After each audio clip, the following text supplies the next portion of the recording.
Stage 4 మోకాళ్ల అరుగుదలకి నొప్పి లేకుండా కీళ్ల మార్పిడి ఆపరేషన్ చేయబడును. Doctor Ramesh Gajula, endoscopic spine ortho surgeon and pain physician, Panacea spine pain ortho and sleep centre, Uppal, Hyderabad అని చెప్పేసి కోతలు కోసిండు. పాపం మా బాధితులు పోతే అది ఇప్పట్లో అయ్యేది ఉందా పోయేది ఉందా పోరి, మీరు చూస్తారా నేను చూస్తాను, మన మనవాడిని కూడా చూడరు పోరి మాట్లాడండి. కోతలేమి ఇట్లా మీడియా ముందట, మైక్ పక్కన పోతే గట్లా. ఇంకేంటిది నిన్న ధరలు పెంచిన సంగతి నాకు తెలియదు. సిగ్గనిపించాలి కదా మంత్రి చెప్పుకోవడానికి బయటికి. ఒకవేళ తెలియకుండానే చేసినా, ముఖ్యమంత్రి చేసినా, ఎవడన్నా నాకు తెలిసే చేసిండని అడిగి చేసినా చెప్పుకోవాలి. దానికంటే ముందు రోజే ప్రకటించారు తెలంగాణలో ధరలు ప్రకటించమని, తెల్లారే పెరిగినాయి. మళ్ళీ ఇవ్వాలి నిన్న అయిన స్టేట్మెంటు నాకు తెలియకుండా పెంచారు, మళ్ళీ పెరగనియను. అసలు మాటకు చేతకు పొంతన లేకుంటుండ్రు. జూపల్లి కృష్ణారావు ఆయన మంత్రి, బ్రాండ్లు ఎందుకు మార్చిర్రు, నాకు తెలియకుండా మార్చిర్రు. లిక్కర్ బ్రాండ్లు నాకు తెలియకుండా మార్చిండ్రు, నోటిఫికేషన్లు నాకు తెలియకుండా ఇచ్చిండ్రు. కమిటీ కాడ నుంచి వెళ్ళి ప్రాణహిత వచ్చి కలిసేటప్పటికి నీళ్ళే కొత్తగా చేరవు.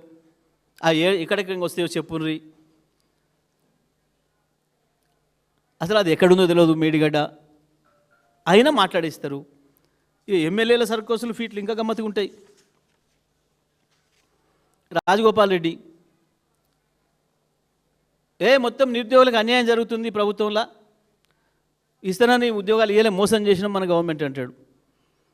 మళ్ళీ తెల్లారే ప్రభుత్వానికి నాకేం తేడా లేదు, ముఖ్యమంత్రికి నాకేం గ్యాప్ లేదు, వీళ్ళ మధ్యలో పుట్టిస్తున్నారు.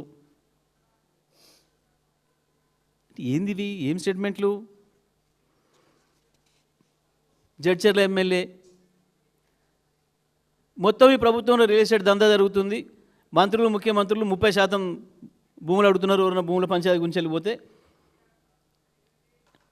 నా దగ్గర ఇండస్ట్రీలను గూల కొడతా, నేను తగలబెడతా. ఒక ఎమ్మెల్యే ఇంకో ఎమ్మెల్యే ఇంకా విచిత్రం. నా నియోజకవర్గంలో వరదలు వచ్చినాయి, ముఖ్యమంత్రి రాష్ట్ర ప్రభుత్వం పట్టించుకోవట్లే, 100 కోట్లు మాకు అప్పేయండి అని ప్రపంచ బ్యాంకు ఉత్తరం రాసిండు. ప్రపంచ బ్యాంకుడు రాష్ట్ర ప్రభుత్వానికి తెచ్చుడే కష్టం, కేంద్ర అనుమతి లేకుండా. ఒక ఎమ్మెల్యేకు ఆయన నియోజకవర్గంలో వరదలు వచ్చినాయి కాబట్టి ఈడ ముఖ్యమంత్రి లేడు, మంత్రివర్గం లేదు, నాకు చక్కగా మా నియోజకవర్గానికి 100 కోట్లు ఇయ్యండి. మరి నియోజకవర్గం కుదబెట్టి తెస్తాడా, ఏం పెట్టి తెస్తాడు వరల్డ్ బ్యాంక్ దగ్గర? ఒక్కొక్క ఎమ్మెల్యే ఎంత అద్భుతంగా.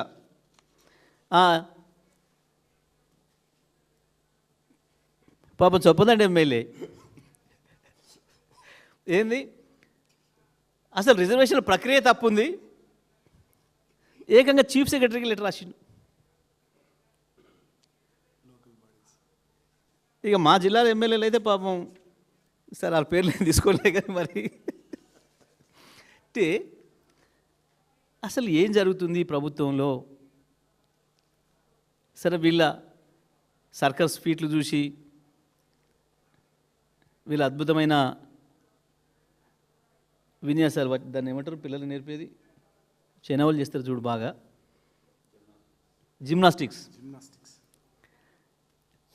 వీళ్ళది జిమ్నాస్టిక్స్లో పోటీ పడుతున్నట్టు కనబడుతున్నారు అంతా. ముఖ్యమంత్రి, మంత్రులు, ఎమ్మెల్యేలు ఒకరిని మించి ఒకడు, ఒక ఐటమ్ గాన్ల కథ తయారైంది వాళ్ళ ప్రభుత్వం. ఇవన్నీ సర్కస్ ఇటు ఆడించుకుంటా, సర్కస్ మాస్టర్ మాత్రం బ్రహ్మాండమైన రియల్ ఎస్టేట్ దందా చేస్తున్నాడు. ఏకంగా వాళ్ళు ఒక ఎమ్మెల్యే అయితే ఏకంగా వ్యాసమే రాసిండు, గ్రామీణ ప్రాంతాల ఊరువాడ ఇక్కట్లు తీర్చరా. కాంగ్రెస్ ఎమ్మెల్యే స్వయంగా. ఇది ప్రపంచ బ్యాంక్ ఉత్తరం వాళ్ళ ఎమ్మెల్యేది.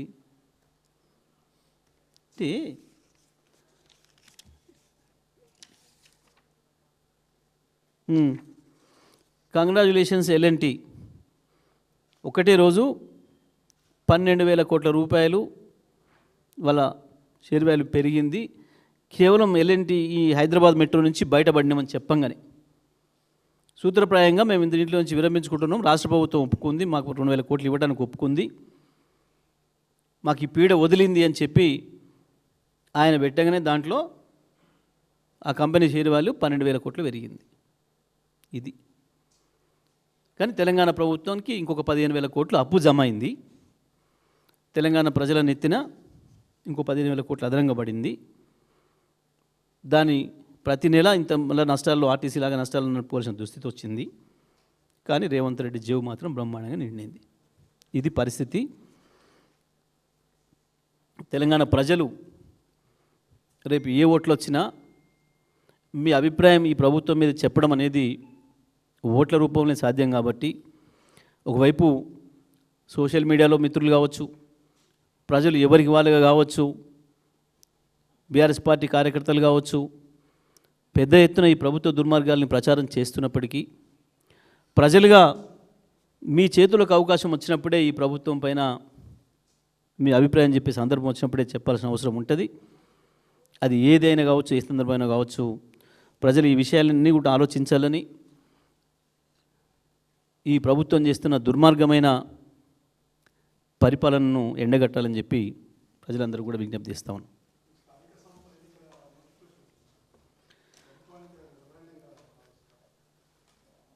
వాస్తవానికి ఎన్నికలు జరుగుతాయని మీరు నమ్ముతున్నారు లేదో నాకు తెలియదు, కానీ ప్రజలు మాత్రం ఎవరు నమ్మడం లేదు. అది కూడా ఒక ప్రహసనమైంది, ఒక జోక్ అయింది. ఈ ప్రభుత్వం అంటేనే ఒక జోక్ అయింది. మొన్న ఒక పెద్ద మనిషి కలిసిండు, మాకు ఏమనుకుంటున్నారే ప్రభుత్వం మీద అని అడిగినాం. ఆయన అన్న మాట, ఇక నేను ఎక్కువ చెప్పను సారు, ఈ ముఖ్యమంత్రివాడు దబ్బుక్కున్న తులం బంగారం ఇచ్చినా దాన్ని నమ్మి జేబులో పెట్టుకుంటూ వాళ్ళు అయితే లేరు ఎవ్వరు. తల్లి ఇది ఏం గిల్టుందో, ఇది ఏం పాడైందో అని చెప్పి ఆడ వారదుపోతారు తప్ప నమ్మి జేబులో పెట్టుకోవాలి అయితే ఎవడు బోడు అని ఒక పెద్ద మనిషి చెప్పిన మాట. తెలుగులో ఫాస్టెస్ట్ న్యూస్ ఇప్పుడు కొత్త అవతారంలో 5 సెకండ్లోనే పూర్తి వార్తా సమాచారం మీ చేతిలో. సోషల్ మీడియా ట్రెండ్స్ మీ కళ్ళ ముందుకే live TV and voice search ఆప్షన్స్తో ఇప్పుడే డౌన్లోడ్ చేయండి. యాప్ లింక్ డిస్క్రిప్షన్లో ఉంది.